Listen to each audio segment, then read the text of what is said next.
Hi hello வணக்கம். இது உங்கள் எல்சிவி ஜோன். எல்லாரும் எப்படி இருக்கீங்க? இப்போ பார்த்தீங்கன்னா லைவ்ல இருந்து ஒரு சம்பவம் போச்சு. இதை பார்த்தோன்னே நம்மளுக்கு அப்படியே சந்தோஷமாயிடுச்சு. ஏன் சந்தோஷமாச்சு அப்படின்னா, பிக் பாஸ் வீட்டுக்குள்ளே ஒரு சில பேர் தான் வந்துட்டு கேமே விளாட்றாங்க உண்மையிலே.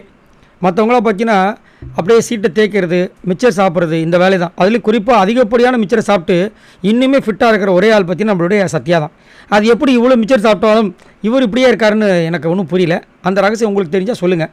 ஸோ இப்போ என்னென்னா, ரெண்டு பேரும் பேசுகிறாங்க. யாரும் நம்மள அருண் அண்டு சத்யா, இவங்க ரெண்டு பேரும் என்னங்க பேச போகிறாங்க? ராஜ ரகசியத்தை பேச போகிறாங்க. எப்படி பேசினாலும் ஒரு புரணி அதில் கண்டிப்பாக வந்து முத்துக்குமரன் தான் இருக்கும் அப்படி நீங்கள் நினச்சிங்கன்னா அதான் உண்மை. இங்கே வந்து என்னென்னா, ரெண்டு பேரும் புலம்பிகிட்டு இருக்காங்க.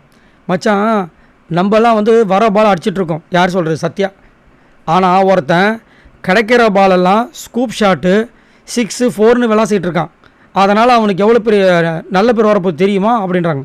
இன்னும் கிரிக்கெட்டை பற்றி பேசிகிட்டு இருக்காங்க. என்ன ஆச்சு அப்படின்னு பார்த்தா, கொஞ்சம் நேரத்துக்கு முன்னாடி நம்மளை முத்துக்குமரன் என்ன பண்ணிருப்பால, ஒரு சரியான ஒரு விஷயத்தை எடுத்து வச்சுருப்பார்.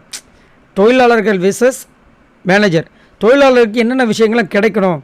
இப்போ வந்து தொழிலாளர் ஒருத்தன் வந்துட்டு ஒரு கோரிக்கையை வைக்கிறான்னா, ஆப்போசிட்டில் இருக்கிற மேனேஜர் வந்து ரெஸ்பெக்ட் பண்ணி கேட்கணும். அங்கே வந்து சௌந்தர்யா அட்டாக் பண்ணார். ஏன்னா சௌந்தர்யா கால் நீட்டி உட்காந்துருப்பாங்க. செம்மையாக அட்டாக் பண்ண வச்சு செஞ்சார். நீங்கள் அது ஓகேனா சொல்லுங்கள், நான் கண்டினியூ பண்ணுறேன்.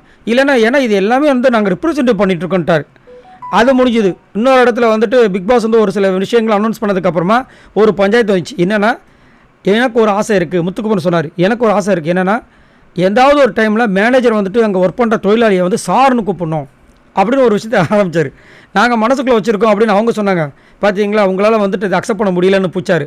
இல்லை, நாங்கள் வந்து பண்ணுவோம், அதில் நீங்கள் வந்து ஏதாவது ட்விஸ்ட்டு பண்ணாலும் பண்ணிவிடுவாங்கன்னு அவரு தீபக் சொன்னார். பார்த்தீங்களா, உங்கள் மனசு வரமாட்டேது. பார்த்தீங்களா, ட்விஸ்ட்டு பண்ணணும்னு நினைக்கிறீங்க. பார்த்தீங்களா, சரி நான் சத்தியம் பண்ணுறேன், இதை வச்சு நான் ட்விஸ்ட் பண்ண மாட்டேன். இப்போ என்ன உங்களுக்குன்னு போட்டு எல்லாத்தையும் இது பண்ணி கடைசியில் வந்து சார் நாங்கள் கூப்பிட்றோம் ஒத்துக்கிட்டாங்க.